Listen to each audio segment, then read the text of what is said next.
Hello everybody, welcome back to Making It Up. I'm Isa and this is the first video that I'm filming in 2023, so I'm really excited. And I'm also very excited because for the third year in a row, we're going to be reviewing some of the biggest trends of the year. I'm going to be focusing on 6 beauty trends. There are definitely more than 6 beauty trends out there, but I'm going to be focusing on the ones that are the most relevant. I did my research and I'm going to be focusing on the ones that stand out the most and also the ones that I think are the most interesting for us to review. As tradition dictates, I'm also going to be sharing some of my favorite products you can use to achieve each trend, and I'm going to be doing a mini demo for you guys so you know what it's all about and you can apply these trends immediately if you want to. So yeah, that's what we're going to do today. I'm very excited to dive into these trends. If you're curious and you want to know more about the 6 biggest beauty trends of 2023, then please keep watching.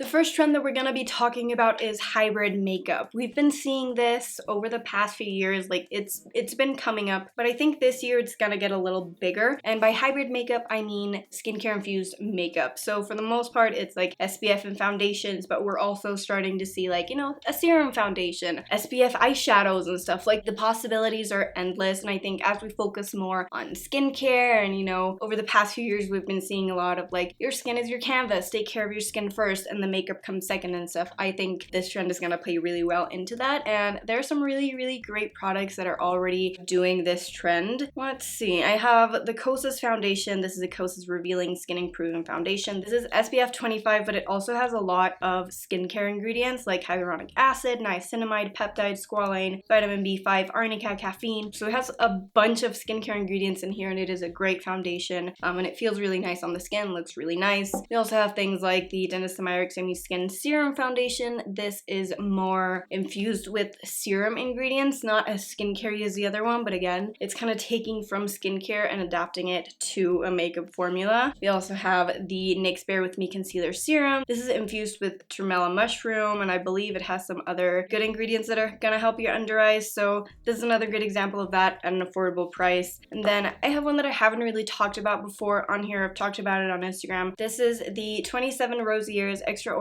Skin Illuminator. I don't know what this shade is, but I'm gonna leave it down below. This was a collaboration with Miss Fame, and this brand is it's a skincare brand, but they have a few makeup bits, including these illuminators, and these are infused with vitamin C with peptides. You can use them all over your face. You can do like illuminator. This is a little bit too dark for me, so I do it as a bronzer. I love using it as eyeshadow. It definitely feels very skincare-y. It is very soft, and it's not very intense makeup, but it has a shimmer, it has a bit of pigment, and it looks really nice as well. And it has really good ingredients for you. So it's another good one that I've been using a ton, and I suspect there are going to be way more products like these in the upcoming months. So I am very into this trend. I think we're gonna see some very interesting stuff coming up, and I can't wait. Trend number 2, I'm personally very excited about. It is a blurry matte skin. Not in a chalky way, not in a, ooh, disgusting cakey way. In a very natural way. I think we're still gonna be seeing a lot of like natural looks, but we're moving away from the dew. The dew has had its moment, but it's time for more matte skin to come up and be the protagonist for a while. And I, for one, love that. I love more of a blurred look. I also like the dew, but honestly, I was getting a little bit bored of that. So now, highlight will be more like strategically placed in certain areas. It's not gonna be all over. Obviously, there are gonna be people who prefer the dew all year round, but I think I'm very excited about this because I think it looks very clean, and it doesn't have to be super intense. It can be very natural. You can achieve this look on an everyday basis, or you can definitely amp it up and do like super matte, flawless skin. And I have a few products right here that can help. The first thing that I think really helps to achieve like a blurry matte skin is primers, like a blurry primer. I love the Rare Beauty Pore Diffusing Primer. It feels very nice and it isn't matte, but it definitely blurs your skin out. So if you have drier skin and you kind of want to incorporate this trend into your life, I recommend something like this. It's just gonna, diffuse your pores, and whatever you put on top, if you put anything on top, is gonna look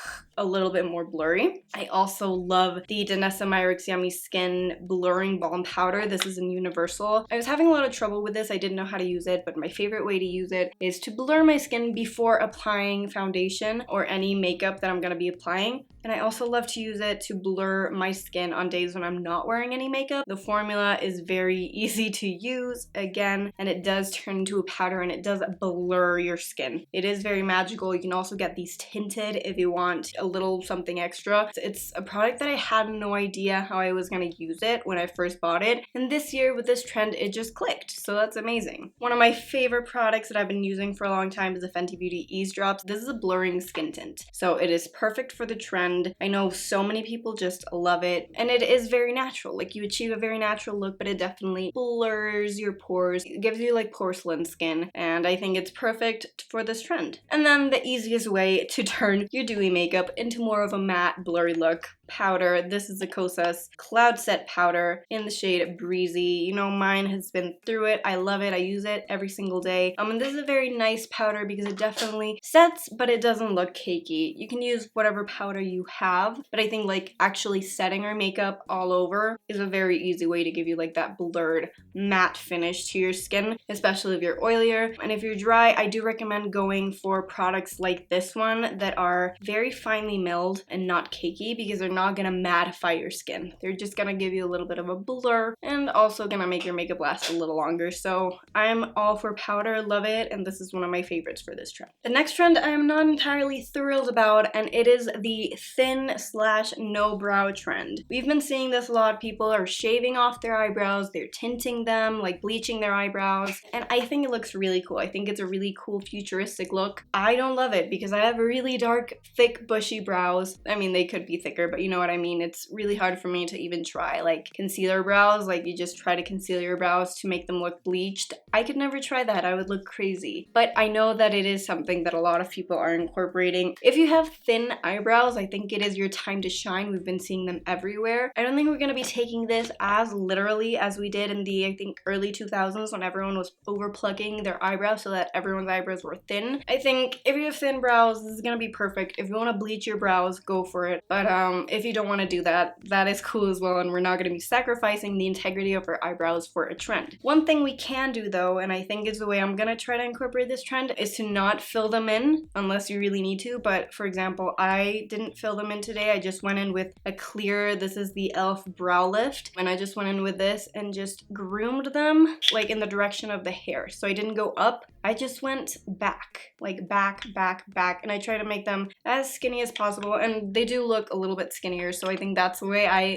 could try to incorporate this trend. I think it looks really cool on other people. I don't think it's gonna be one that I'm gonna be trying all the time, but I do think it's a trend that's coming, and I think more and more people are gonna be bleaching their eyebrows, getting rid of them.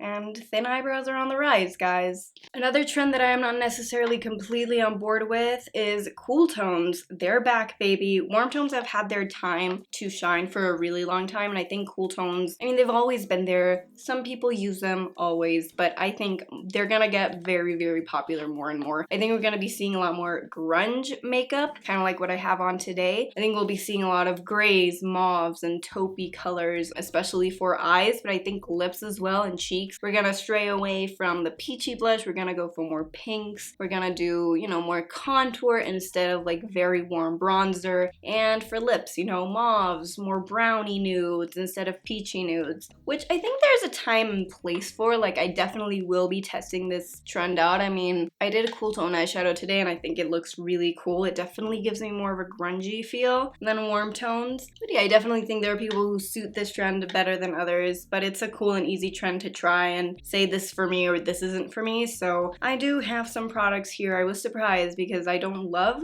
cool tones, but I do have a few in my collection. One of them is my About Face Fluid Eye Paint in Smell Before Rain. I've been using this a lot recently, so maybe subconsciously I was preparing for the trend, but this is just a taupe, and this is like an easy way to do cool tone eyeshadow. Just wear this all over the lid, and you got a very easy one shadow grungy look. I recently also picked up the Makeup by Mario Ethereal Eyes palette. This is a good mix of cooler tones and a few warm tones as well, but there are definitely a lot of cool tones in here. So again, I've been loving this a lot. This is a great one if you are not entirely into the cool tone trend. You can wear the cool tones, but you also have the warm tones, so you can do a mix and like kind of dip your feet into the trend. And then I have another one here. This is the Natasha Denona Biba palette. This is again another one that has a few cool tones in here. I'm just showing you this because this is what I have, but again, you have quite a few warm tones in here to aid you. If you're not sure how to use these, you can do a mix. Just find what you have in your collection and try a grungy look, dude. You might surprise yourself like I did today, but I don't hate it, but I'm not sure I'm gonna be incorporating it in my everyday. I think I can have fun with it, but it's not gonna be an everyday thing for me. Next trend is Y2K pastels, especially blue. I've been seeing it everywhere. Y2K has been on the rise in the past year or so. I think it's gotten very, very popular. To me, that is very reminiscent of when I was younger, and I don't completely love Y2K, like it's a flashback and I feel like people are calling me old, but I do enjoy the Y2K eyeshadow. I do love a good pastel moment, and I do love how uncomplicated it was. Like, it wasn't like super intricate cut crease work. It was usually just like a one shadow look, and it was sometimes shimmery, sometimes matte. I do think that because we now have a lot of better products, I think, that we did back then, and we have better formulas, it's gonna be a little bit more blended, and like, you know, we have better techniques, we're gonna make it look better, but like the essence of the trend is there, and I love it. I think it's such a fun trend. I have a lot of colors that I don't usually use in my day-to-day life, so now I have an excuse to just bust out the color and do like a one shadow look. I have a few products here that I found in my collection. Unfortunately, I don't think I have like a chalky blue, which I really want to get for this trend. So the first one I have is another fluid eye paint from About Face, and this one's in It's a Blitz. It's yellow. I haven't seen a lot of yellow, but I think, you know, it's another cool color that I think plays into the trend very well. I have a shimmery one from Kiko. I've had this for so long. This is a long-lasting wet and dry eyeshadow, I think, in 225, and it is like a space blue. I think this could be a cool Y2K look, but it is a little bit more purpley than blue. So I think I need something a little bit, like, I think this is good, and I think it can get even more intense, and I like the shimmer, but I think it's a little too purpley. I'm looking for something a little bit more like pastel blue. And I also have this ColourPop Super Shock Shadow in Cowboy. I don't know if they make the shade anymore, but this is like a purple pastel, like lilac-y pastel color that I think could play perfectly into the trend. And I don't know, I think I'm gonna have to play. I definitely have more colors and palettes in my collection, so I'm gonna have to play with that. But I am very excited for this. Everything else, trend-wise, has been a little more traditional, except for the brows. Like, the brows can get really fun, but I think this is the fun trend. And the last trend I want to talk about is the resurgence of powder formulas. We've been seeing everyone and their mother come out with cream formulas over the past, I want to say like 5 years, maybe a little less, but powder formulas have definitely been neglected in the past few years, and I think they are making a comeback, but I think they're going to be reformulated, re-engineered, and they're going to be very innovative in a sense so that they can compete with the creams, because obviously powder and cream gives you a very different look, but I think they're going to be coming back and they're going to be better than ever. I love me a good powder formula. I think they're easy to use. Everyone can use them, like if you're dry, if you're oily, and they give you a good finish on the skin. So I am very excited for this trend, and I think a lot of brands are going to be coming out with some really great powder formulas this year, and I can't wait to try them all. Honestly, I don't really have a lot of fun powder products because I haven't been buying any over the last few years. One that I do have is a classic Hoola by Benefit. Benefit has recently made all of their like boxed blushes and bronzers like a quarter of the size. Like, they've made them very skinny, and they have a ton of new shades for blushes, for bronzers, for highlighters. So I think obviously, you know, in preparation for this trend, they've made the packaging a lot more accessible and easier to travel with, but this is just a great formula, and I love this bronzer. I've had it for a long time and I use it all the time. I know that Rare Beauty also has just come out with their like powder highlights that everyone's obsessed over, and they're very intense. They remind me of like 2015, 2016, like super intense highlighter, but I think the formula is a little better and it looks a little nicer on the face. But again, it's a new product, everyone's raving about it, and it's a powder. And then I know Makeup by Mario also has like a powder bronzer that a lot of people love. Like, there are not a lot of choices, but I think more are coming, and I think this year we'll be trying a lot of powder products, and I'm very excited about that. So if you're a lover of creams, I'm also a lover of creams, but we need to give powder products a chance, okay? That's my prediction. That's what I think, and that's what I hope. And that, my friends, is a wrap on my favorite trends of 2023. Just want to give you a disclaimer and a reminder. These are trends. It's where the industry is going. That doesn't mean you have to try them if you don't want to. If you love your dewy skin, if you love your bushy brows, go ahead. You don't need to buy into the trends. You don't need to do anything you don't want to do. These are just here for fun. I like doing these videos so that we can discuss and we can have fun and we can try new makeup and play with new things. So if you don't want to, that's fine. But leave us be, because I want to try these, even if some of them are a little bizarre for my taste. Let me know what your favorite trend of 2023 is. What are you going to be trying? Maybe something that I didn't mention today. And if you have any trend that I did mention today that you want me to like dive deeper in, maybe do like a dedicated video on, let me know down below and I will make that happen for you.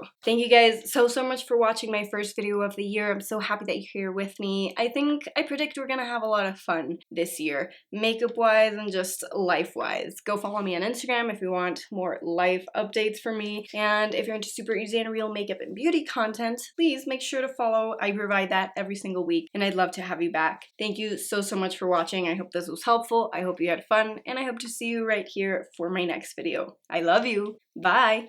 Mwah.